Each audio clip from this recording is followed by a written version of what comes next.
For more than a generation, America's working families have been under a constant assault from Wall Street and the extraordinarily wealthy.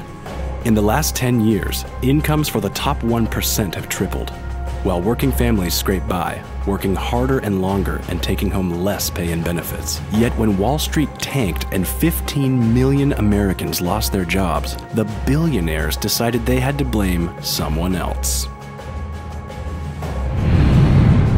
Instead of accepting responsibility for their greed-fueled actions, Wall Street and the corporate giants blamed librarians, corrections officers, nurses, teachers, cops, firefighters, and all public service workers. And right-wing talking heads have been only too happy to join the attack. Financial crises are the fault of the public employee union.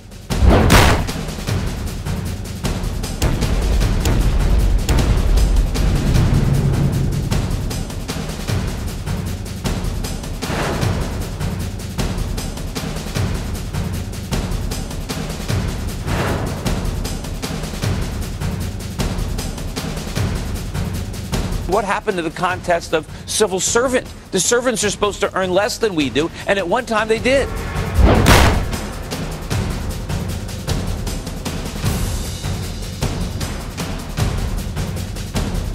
The only people who haven't had pay reductions in this recession have been the public employees.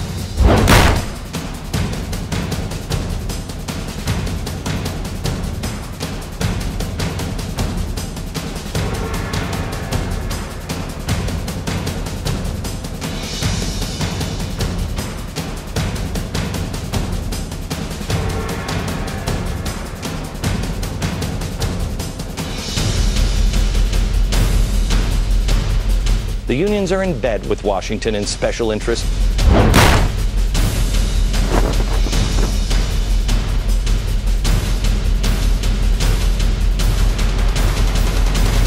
For the corporate giants, loudmouth TV commentators, and the politicians who do their dirty work, it is time to stop the lies.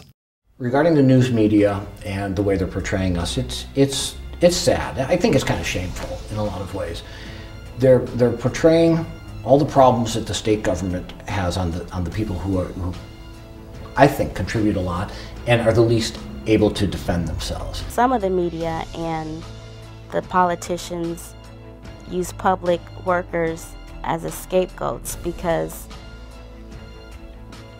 I don't know if they don't understand that we actually do the jobs. We actually work face to face with people, and we're not making a whole bunch of money for what we do.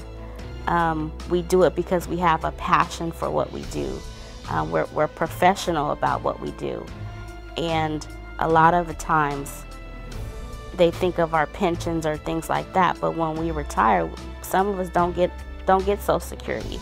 Some of us, we contribute to our pension, so it's not like I'm gonna get rich off of my pension. It's important to get the truth out in that sense, and you know, other than by word of mouth, we're kind of outgunned because it's a problem. Back again to the dollars, it's a problem because these things happen and these things are said, and even if they're forced to retract it, it's generally some minor line that's done at 2 o'clock in the morning on a Saturday where nobody knows the difference.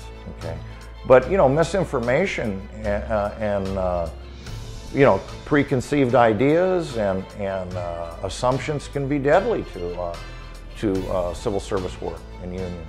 The wealthy don't want to pay their fair share. Instead, they're cutting services that working families rely on and cutting their own taxes rather than helping solve the problems that they created. When I read the newspaper and watch TV about the bailouts of the big corporations and the many dollars that are going to help them and the insignificant help for the cities, I'm always very confused and saddened.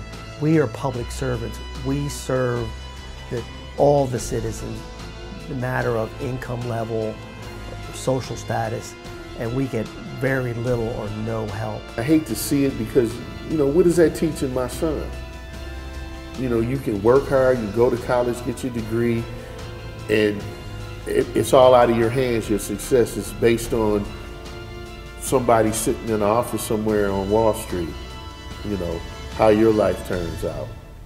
And that's not what I want him to believe this is all about.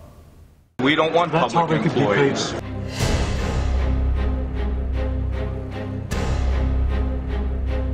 Attacking public employees won't create jobs, nor will it solve the problems facing states trying to save vital public services.